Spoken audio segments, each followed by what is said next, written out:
1 लक्ष घरी 10 लक्ष मतदारांना भेटणार आहे आणि मोदींचा नमस्कार सांगणार आहे।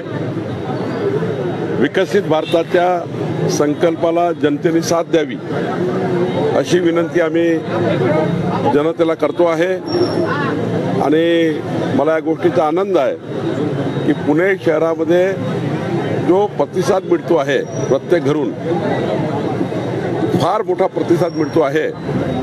आमचे अध्यक्ष धीरज घाटे, उमेदवार मुरली मोहोळ, राजेश पांडेजी आणि आमची सर्व टीम, आमचे सर्व पक्षाचे नेते चंद्रकांत दादांच्या नेतृत्वामध्ये घर घर चलो अभियान करतो आहेत आणि मला विश्वास आहे की जेव्हा आम्ही घरोघरी जातो आहे 10 वर्षे मोदीजींनी केलेले कार्य, विकसित भारताचा संकल्प, जनता ही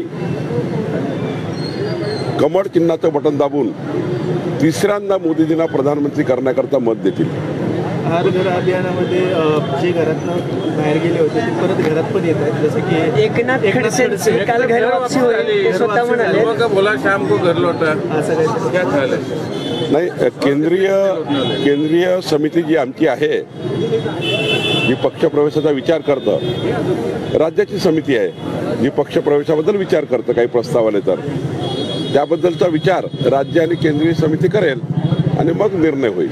एकनाथ खडसेंनी बोलून दाखवलंय काल, त्यांनी माध्यमाशी बोलताना मी जाणार आहे, घर वापसी म्हणावी लागेल का, तुम्ही समजून घेणार नाही? एकनाथजीची आणि इच्छा असेल किंवा त्यांनी जर पक्षामध्ये येण्याचं त्यांचं मत असेल तर शेवटी विकसित भारताच्या संकल्पाला मोदींच्या नेतृत्वामध्ये आम्ही पक्षप्रवेश करतोच आहे आणि पक्षात येण्याकरता आम्ही कुणालाच ना म्हणत नाही, कारण शेवटी मोदीजीच्या नेतृत्वातला भारत आणि त्याकरता येणारं जे काही लोक आहेत, जे काही नेते आहेत, आता आम्ही अशोक चव्हाण साहेब पक्षप्रवेश झाला आहे, अर्चनाताई पाटील चाकूरकरांचा झाला आहे, तर जे जे पक्षप्रवेश होतील त्याला पक्षामध्ये संघटना वाढवण्याकरता आमच्या उपयोगात आहे।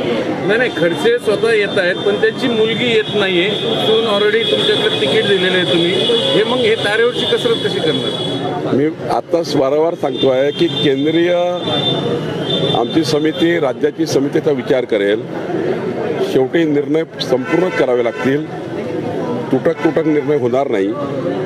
आमची राज्याची समिती, केंद्राची समिती साऱ्या गोष्टीचा निर्णय करेल आणि मगच कुठल्या गोष्टीचा त्या ठिकाणी योग्य निर्णय होईल। पण खडसे साहेबांचं जर मत असेल तर आमची केंद्रीय समिती, राज्य समिती विचार करेल। अजून ग्रीन सिग्नल नाही आहे त्याच्या प्रवेशाला? ग्रीन सिग्नलची गरज नाही आहे। शेवटी विकसित भारताच्या संकल्पाला मोदींच्या नेतृत्वात ज्यांना ज्यांना भाजपमध्ये यायचं असेल, आमचा दुपट्टा नेहमीच तयार आहे। आमच्या पक्षाचे गेलेले लोक असो की काँग्रेसमध्ये येणारे लोक असो, आजही पक्षप्रवेश झाले पुण्यामध्ये, त्यामुळं पक्षप्रवेशाकरता आमची कुणाची ना नसतं।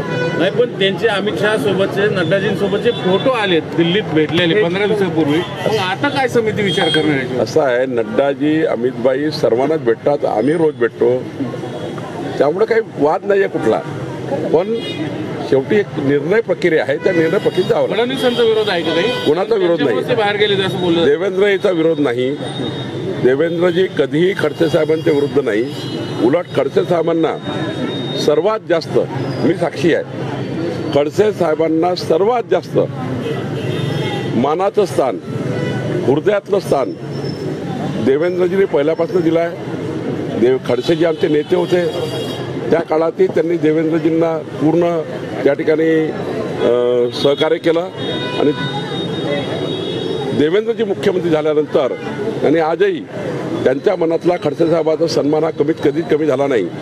शेवटी पक्ष बदलत राहतात, लोक येत राहतात, लोक जात राहतात, व्यक्तिगत संबंध मात्र देवेंद्रजीचे कुणाचेच वाईट नाही आहे। स्टेट दिल्लीत नव्हतं, तावडे महत्वाची भूमिका बजावत आहेत, मग राज्यात भविष्यात काही पुन्हा वेगळं काही पॅराडाईम शिफ्ट होतं की? काही नाही होतो, आपणच अर्थ करताय 100%।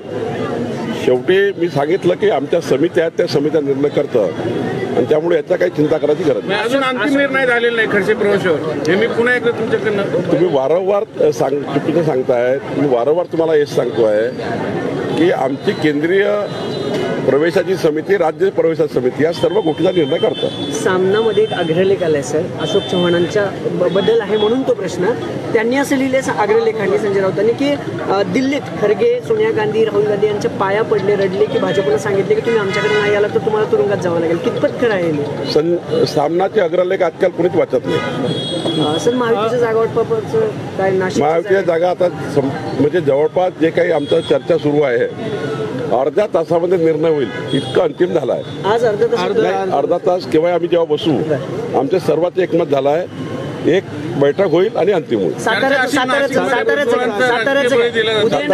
साताऱ्यामध्येही जवळपास निर्णय झाले आहे, लवकरच ते आपल्याला दिसेल. पण सर, टीका अशी केली जाते राजे समर्थकांकडून की 7 ते 8 भाजपच्या देशभरातल्या याद्या आल्या, मग महाराजांचं नाव नाही, त्यामुळे तो प्रश्नचिन्ह आहे. बाकी आहे की जसे जसे टप्पे समोर चालले आहे, पहिला टप्पा, दुसरा टप्पा, तिसरा टप्पा, आता ठाणे, पालघर, रत्नागिरी शेवट टप्प्यात आहे, सातारा उशीर आहे. जसे जसे टप्पे येतील तसं समोर समोर जाऊ. काही ठिकाणी त्यांचे रिझर्वेशन होते, काही ठिकाणी अजितदादाचं म्हणणं होतं, काही ठिकाणी एकनाथजीचं म्हणणं होतं. आता आम्ही तसं असं पुढे जातो आणि एकच फॉर्म्युला आहे, 45 प्लस जिंकण्याकरता महायुती आपसात चर्चा करून मी स्वतः देवेंद्रजी, एकनाथजी, अजितदादा चर्चा करतो आहे आणि कुठलीही सीट अशी नाही, भाजपची असो, शिवसेनेची असो की अजितदादाकडली असो, आम्ही एकमताने ठरवत नाही आहे. सर्वच सीट आम्ही एकमताने ठरवतो आहे आणि केंद्रीय पार्लमेंटरी बोर्ड आमच्या जागेला निर्णय करतं, बाकी त्यांचे निर्णय त्यांना करायचे.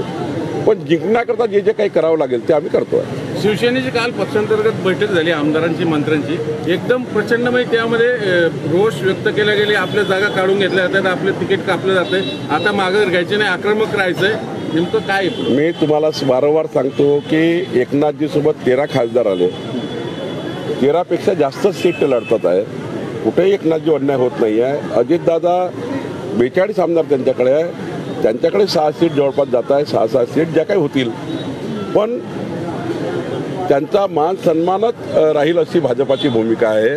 त्यांच्या कुठल्याही पक्षांतर्गत विषयामध्ये आम्ही नाही आहे. पण शेवटी महायुतीमध्ये जिंकण्यासाठी आम्ही सारे बसून काम करतो आहे.